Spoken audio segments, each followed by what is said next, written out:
Love turning violent when it has nowhere to go. The character is who the character is. Did the woman you knew like to get beaten? He smiled. We approach books very differently. People are human and we feel a lot of things. I don't know if they liked it, but a beating never made them go away. I'm gonna make this one short and sweet. I really thought this was a good way to start off my book talk series. Book talk is me just picking an aspect of a book or picking a book or an author to talk about just briefly on this channel. It's something that I'm trying, something new.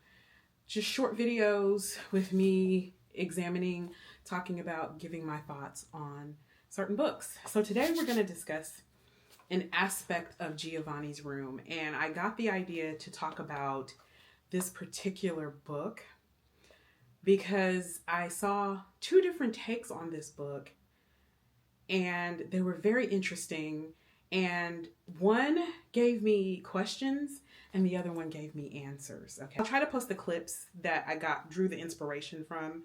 It was on TikTok. I'll at least post one for sure if I can find it. If not, I think I can explain what I'm thinking and what I'm feeling without them. But if I can find the clips, I will definitely post them here.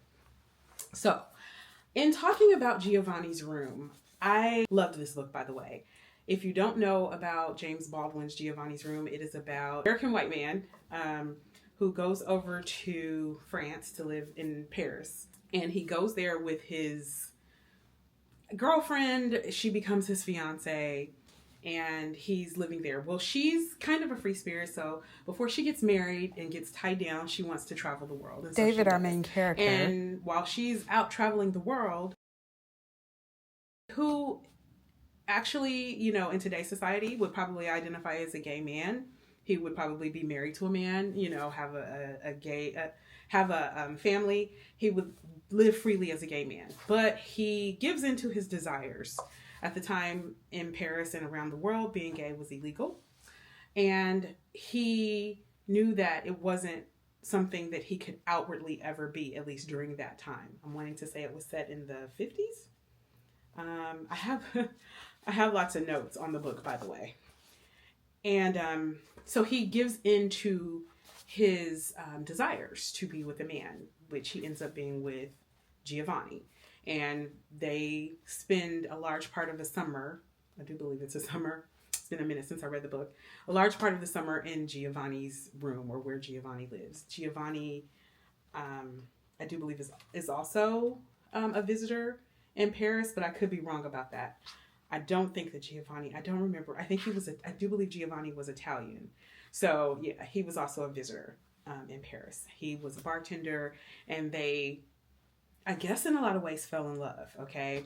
And it ends in tragedy. I'm not going to spoil it for you. So about midway through the book, Giovanni and David, the main character, the focus narrows to those two and their time together and their time in Giovanni's room. They are living during that time like a couple. They spend all of their time together. In essence, that's where David is living, and they are a couple. So obviously they have fallen for each other. Well, about midway through the book, we also get a glimpse into the other side of Giovanni's personality. Initially, you're treated to this beautifully written love story that sucks you in. And eventually it turns dark, because this book turns very dark. It was written in 1956, and you know, even today, men don't always have the best view of women, okay? And this is the part of the book where we learn that Giovanni is not necessarily very nice to women, okay? In fact, I'll read one short passage. I need my glasses. Oh, women, there's no need, thank heaven, to have an opinion about women. Women are like water. They are tempting like that, and they can be that treacherous, and they can seem to be that bottomless, you know? And they can be that shallow and that dirty. He stopped. I perhaps don't like women very much, that's true. That hasn't stopped me from making love to many and loving one or two, but most of the time, I made love only with the body. That can make one very lonely, I said. I had not expected to say it. This is David talking. And now Giovanni. He had not expected to hear it. He looked at me and reached out and touched me on the cheek. Yes, he said then, I am not trying to be méchant when I talk about women. I respect women very much for their inside life, which is not like the life of a man. Women don't seem to like that idea, I said. Oh well, said Giovanni, these absurd women running around today full of ideas and nonsense and thinking themselves equal to men. Quelle rigolade. They need to be beaten half to death so they can find out who rules the world. I laughed. Did the woman you knew like to get beaten? He smiled. I don't know if they liked it, but a beating never made them go away. We both laughed. That's heavy. That is very heavy. That is very heavy, and it's not easy to read, right? So I watch other booktubers and book talkers and people who talk about books that are not necessarily booktubers and book talkers, but they are readers and authors. And there was one video that I watched that talked about this book by a YouTuber named Jenny Mustard, who I've been watching for years and years and years. And that part of this book, this part that I just read to you, this incensed her. She likes the book, but she struggles with it because she hates to see women written this way. And I totally agree. I hate to see women written this way too. But we approach books very differently. It really got under her skin to the point where I think that, like, although she loves the book, she loves the writing, she loves James Baldwin's writing, she really seemed to have like ambivalent feelings about this book. I think almost to the point where maybe at some point she would just be put off by the book altogether. That's how it felt. It felt like she really had mixed feelings about it. And maybe she wasn't very sure of how she felt about the book overall. But she definitely did not like how he wrote about women. And that made me question some things about how I felt.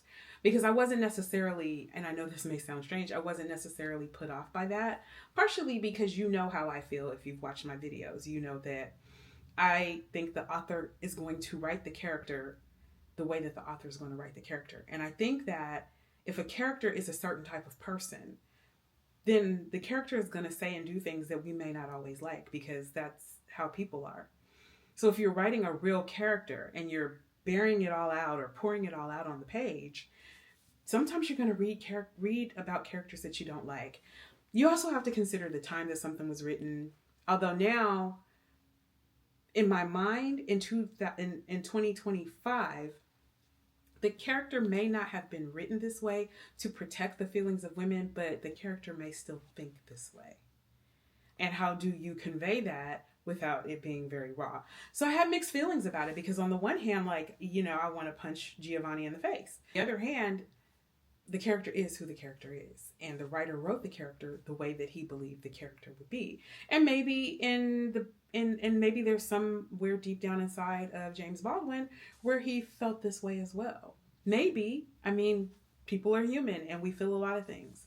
And maybe not. Maybe he was just creating a character who could be unlikable. And maybe he was doing that for a reason. Or maybe this was his true feelings as well. We'll never know, right? I think that my time is running out because it's blinking at me, but I'll try to keep going.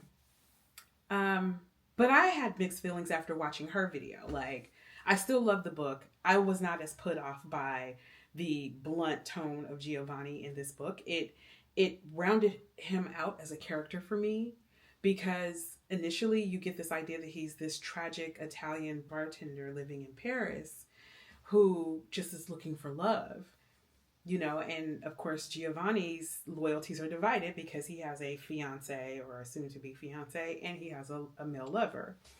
And one could say that maybe Giovanni was expressing more pain than he was expressing his true feelings, you know. But you do start off thinking of him as this tragic person that, like, is just getting a raw deal, and then he turns out to not be so likable. And for me, him turning out to not be so likable helped me cope with the ending and helped me cope with the things that happened in this book. Oh yeah, I was torn for a while. Then I watched Another Young Man, and if I could find the video, I'll post it, but I may not be able to find it, so if it doesn't show up, you know why. But I saw Another Young Man, and he recommended this along with several other books that he had read for the month of January. And the way that he described it, and this may be written somewhere, someone else may have said this, but it was my first time hearing it. The way that he described this book, he described it with one line. He said, and I'm paraphrasing, but this is the gist of what he said. He said, this book, this story is an example of love turning violent when it has nowhere to go. And that blew me away. It blew me away. It blew me away enough to make this video. Because I was like, you know what? That's it. That's it right there. It is raw. It is honest. It is ugly. It hurts. It hurts to read that a person would treat women this way. But this is so much more than about this one man and his feelings towards women. Or this one character, or even James Baldwin's secret feelings about women, because we really don't know. He was a gay man, probably had some feelings about us. I mean, we have feelings about men all the time. And, you know, I always say this, when you're dealing with humans, you're dealing with all aspects of the human. The good, the bad, the ugly, the indifferent, you're dealing with all of it. People are messy, period. And so, yeah, women get slapped around sometimes, you know, and I'm not saying it's a good thing. I'm not saying it's the right thing. I'm saying that some men are, you know, some men are horrible. Some women are horrible. And my conclusion is, after hearing his statement, it's raw and it's real and it's honest. And Giovanni was who Giovanni was. And Giovanni's fate was Giovanni's fate. And maybe that was a little bit of karma. Maybe it was just the road that he was going on, and maybe that was the way of making you not feel so sad for him. But at the end of the day, he was obviously a very tortured person. He was a lonely person. He could not be who he wanted to be, and he could not be with whom he wanted to be with. And all of that turned into ugliness and violence and bitterness, and it's a hot mess. And I appreciate James Baldwin for being this open and this raw and writing the character. And I wouldn't have it any other way, because that part stood out to me in the book as well, but not in the same way that it stood out to Jenny Mustard. If she were watching this, you know, and I love her videos and she definitely has her point of view. I know that it hurts and it's hard to see, especially if you've been a victim of domestic violence. It's hard to see a woman, you know, women written about like that and spoken about like that and talked about like that. But it's also the way that some people think. And it's a little naive to pretend like, you know, oh, that never happens, or not wanting to see it in a book or a movie, because it's not something that we're comfortable with. Of course, if it triggers you, it triggers you. And I think it did trigger her. And I'm not saying that she should like the book any more or any less because of it. I'm just speaking on what she said, because it made me start to go through and think about, like, well, how do I feel about this? And her mixed feelings led to me questioning my feelings about it and what I thought. But then this young man put it all in perspective, because I can imagine if you do love someone and you do want to live a life a certain way, and also if you're not the most stable person, you probably think like, you know, you probably would have crazy thoughts and say crazy things and do crazy things because you don't want to be alone, because you do want to have whatever it is that your heart is yearning for. And if love has nowhere to go, what does it do? It turns violent, because it goes back to that old adage, it's a thin line between love and hate. And there's a lot of emotion involved. And people do crazy things for love. Yeah. I don't know. That one line just made the story even that more beautiful for me. I can't relate. There's a lot that I can't relate to in this book, and there's a lot that I can. And the writing is what it is, and it doesn't spare your feelings. And sometimes we need that. Sometimes we need that cold water thrown in our face. All right, y'all. They're coming to finish my closet, so I have to go now. But